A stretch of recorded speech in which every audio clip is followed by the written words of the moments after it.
Welcome to వెగా 9 news. సర్వ మానవాళి జీవితాల్లో దీపావళి పర్వదినం వెలుగులు నింపాలని ప్రజాపిత బ్రహ్మకుమారిస్ ఈశ్వరీయ విశ్వవిద్యాలయ ప్రతినిధి డికే రామేశ్వరి ఆకాంక్షించారు.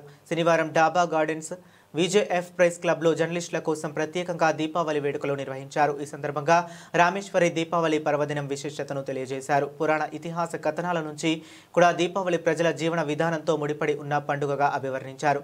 ముఖ్య అతిథిగా జనసేన పార్టీ నాయకులు 33వ వార్డు కార్పొరేటర్ కందుల నాగరాజు మాట్లాడుతూ ప్రపంచవ్యాప్తంగా జరుపుకునే దీపావళి పండుగ ప్రజల జీవితాల్లో సుఖ సంతోషాలు తీసుకురావాలని ఆకాంక్షించారు. అలాగే దీపం పరబ్రహ్మ స్వరూపమని ప్రతి ఒక్కరూ తమ ఇంటి ముందు దీపాలు వెలిగించి సంతోషంగా గడపాలన్నారు.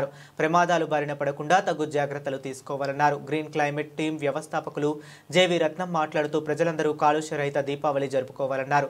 సింహాచలం దేవస్థానం ధర్మకర్తల మండలి మాజీ సభ్యులు జాతీయ జర్నలిస్టుల సంఘం కార్యదర్శి గంట్ల శ్రీనుబాబు మాట్లాడుతూ పూర్వం దీపావళి 5 రోజులు జరుపుకునే పండుగగా ఉండేది అన్నారు.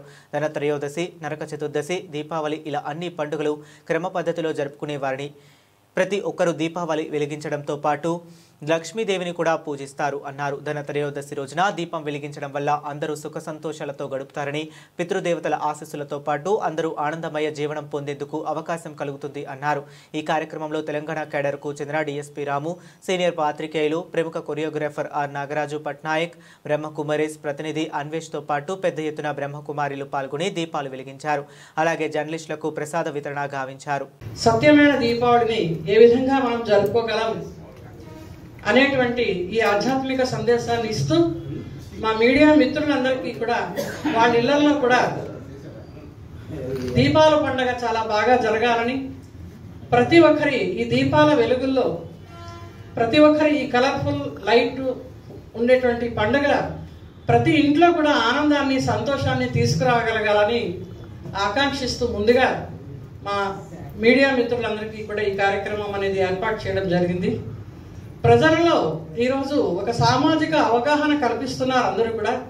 ఎందుకంటే పర్యావరణ ప్రదూషణ చాలా పెరిగిపోయింది. అందరికీ వందనాలు. ప్రధానంగా ఈ దీపావళి పండుగ అనేది అనాదిగా మన దేశంలో చేస్తున్న పండుగ. అయితే ఈ పండుగల్లో మనం వినియోగించే దీపాలు ఒక వెలుతురుకి చిహ్నంగా చీకటిని పారద్రోలడం కోసం అనే ఆలోచనతో చేసినది.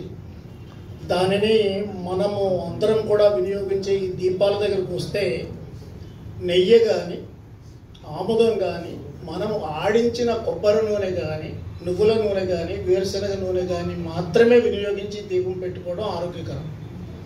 ఎందుచేత అంటే ఈరోజు ఏదైతే దీపం నూనె అనేది వస్తుందో దానివల్ల క్యాన్సర్ వస్తుందనే పెద్ద ఎత్తున జరుగుతోంది. కాబట్టి ఆ దీపం నూనె అనే దాని జోలికి ఎవరు వెళ్ళొద్దు అని చెప్తున్నాం.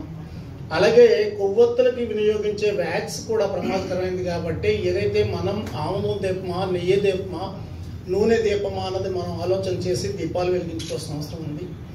బాణాసంచా విషయానికి కూడా మన ప్రభుత్వం చాలా గైడ్లైన్స్ ఇచ్చింది. మనం ప్రభుత్వం ఇచ్చిన గైడ్లైన్స్ కాకుండా ఎక్కువ వెలుతురు, ఎక్కువ శబ్దం, ఎక్కువ పొగ అనే ఆలోచన చేయడం ద్వారా చాలామంది తమ ఇంటి దగ్గర తయారు చేస్తున్న బాణాసంచా ద్వారా చాలా ప్రమాదం జరుగుతుంది. అంతేకాకుండా మన విశాఖ మహానగరం లాంటి చోట డ్రైన్ సిస్టమ్ ఏది ఉందో ఆ డ్రైన్ సిస్టమ్ మీద బాణాసంచా కాల్చకూడదు. ఎందుకంటే ఆ డ్రైన్ అండర్ గ్రౌండ్ డ్రైనేజ్ నుంచి మనకి మిథేన్ విడుదలవుతుంది. ఎక్కడైనా ఒక బాణాసంచా అక్కడ మిస్ఫైర్ అయితే అది చాలా ఇబ్బంది వేస్తుంది. లాస్ట్ ఇయర్ మనం గుజరాత్లో చూస్తే ఒక డ్రైన్ మీద వాళ్ళు టపాసాగా కాల్చితే అక్కడ ఒక్కసారిగా పెద్ద మంట రావడం జరిగింది. దానివల్ల పిల్లలు అనారోగ్యానికి గురయ్యారు, కాలిపోయారు. కొంతమందికి చాలా శరీరం మీద కాలి బొబ్బలు రావడం జరిగింది. ఇట్లాంటి అన్నింటినీ దృష్టి పెట్టుకుని ఉండాలి. అంతేకాకుండా ఏదైతే వృద్ధులు ఉన్నారో, పిల్లలు ఉన్నారో, అనారోగ్యానికి బాధపడుతూ ఉన్నారో ఇలాంటి వాళ్ళు ఉన్న ప్రాంతాలలో ఎక్కువ శబ్దం కలిగించేవి బాణాసంచా కాల్చడం ద్వారా వాళ్ళకి హార్ట్ అటాక్ వచ్చే ప్రమాదం ఉంది. కాబట్టి అట్లాంటివి వినియోగించద్దు అని చెప్పి ప్రభుత్వం నిర్ణయించి చెప్పడం జరుగుతుంది. కాబట్టి మనం అన్నింటినీ కూడా దృష్టిలో పెట్టుకోవాలని కోరుతున్నాం. అంతేకాకుండా ఇంత పెద్ద మహానగరం హుదూద్ తర్వాత వచ్చిన దీపావళి రోజు ఒక్క బాణాసంచా కూడా కాల్చకుండా కాలుష్యం అనేది లేకుండా మనం చూపించగలిగాం. అలాంటి కాలుష్య రహిత దీపావళి ప్రతి ఒక్కరూ ఆలోచనగా ఉండాలని మేమైతే కోరుతున్నాం. Thank you.